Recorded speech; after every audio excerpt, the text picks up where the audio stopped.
of the Federalist now, and now editor-at-large for The Spectator. A Fox News contributor, Ben Domenech, is in focus, and we are glad to have him.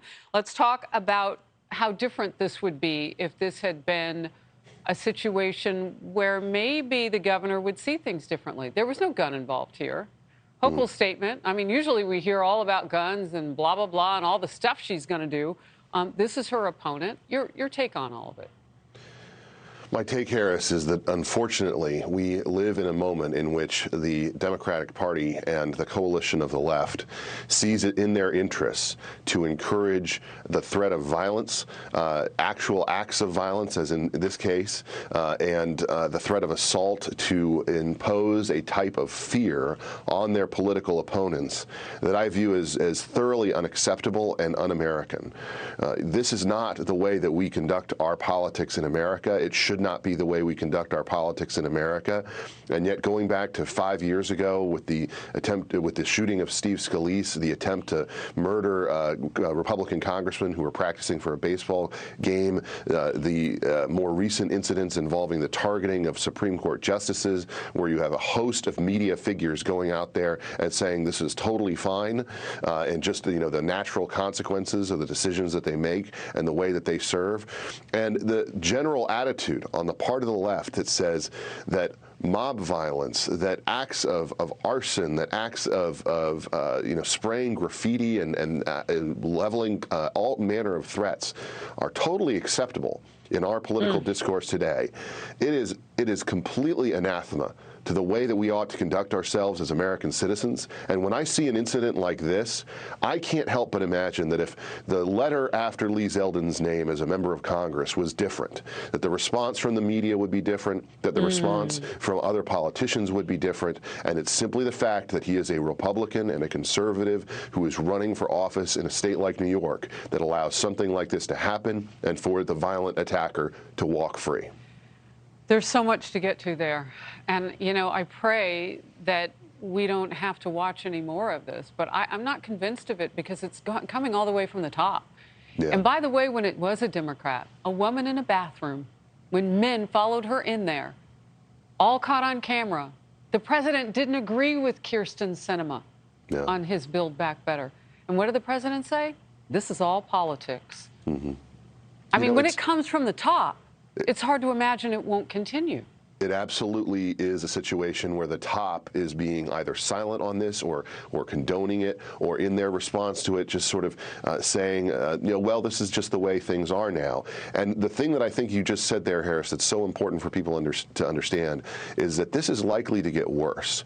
As you see a Democratic coalition, a left coalition that is headed for a very difficult midterm, likely to see them swept out of office in so many different areas, I think you're only going to see more desperation. You're going to see more threats of violence or acts along these lines.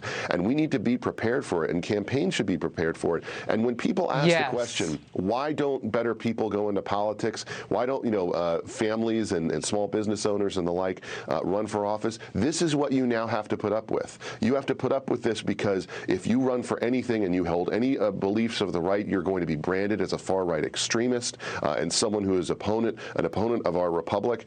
And that's something that I think is completely unacceptable, and it encourages acts along these lines. And we cannot afford to give people slaps on the wrist when it comes to standing up on a stage with a blade in hand, ready to stab a member of Congress. I mean, how far are we going to allow this to go? I don't want to know. I'm just so grateful that the assassination attempt on Justice Kavanaugh's life also was not brought to fruition. I mean, we're getting fortunate here, but luck runs out. It does. I would just say this one thing quickly, and then we'll move on.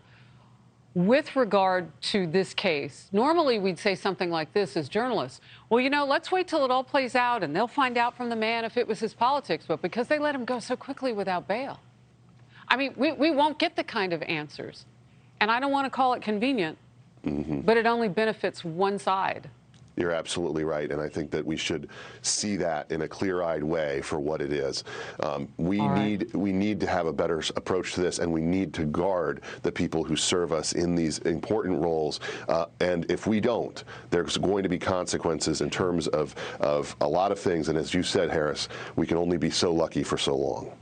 Well, let's get to this. For about 4 years now, federal prosecutors have been looking into Hunter Biden's shady business deals. And a source is telling Fox News the investigation is at a critical stage. President Biden's son could face criminal charges for tax and foreign lobbying violations and for lying to law enforcement. However, a former U.S. attorney says there's something off about this investigation. None of this adds up. None of it makes sense. Indictments should have been brought when you first started calling witnesses and close thereto. That's standard. It's certainly not what I would have done, and it's not what the majority of my colleagues who served as U.S. attorneys and assistant U.S. attorneys would have done in this case.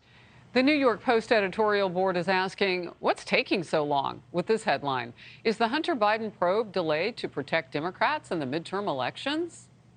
Ben. You know, I think one of the things we need to understand about the way that our law enforcement entities are working these days is that no one can really have a ton of faith in them. You know, we've seen so much the degradation of the authority of various institutions in recent years. But when it comes to these probes, these U.S. attorney probes and the like, I think that unfortunately we can't have faith in the process playing out in a way that isn't being skewed politically. We saw it during President Trump's tenure, the way that his investigations into the activity of those associated with him was approached. And until we have that confidence restored, I think that unfortunately we have to have an attitude of skepticism towards these things. Are there political motivations going on here? There's so much that we know at this point about the truth about the Hunter Biden story, but there's a lot more that we need to know. And the likelihood that this is being spun in a way that is meant to benefit Democrats and the powers that be that are currently in charge is unfortunately far too realistic for us to tolerate. Well, and if there was any problem with those shady business deals, that would put us as American citizens in harm's way because it would make a president perhaps bend or capitulate out of obligation in some way we don't know about, then who's looking out for us is the question that I always ask. Ben Domenech, I hope you'll come back soon and be in focus. Absolutely. Great to be with you.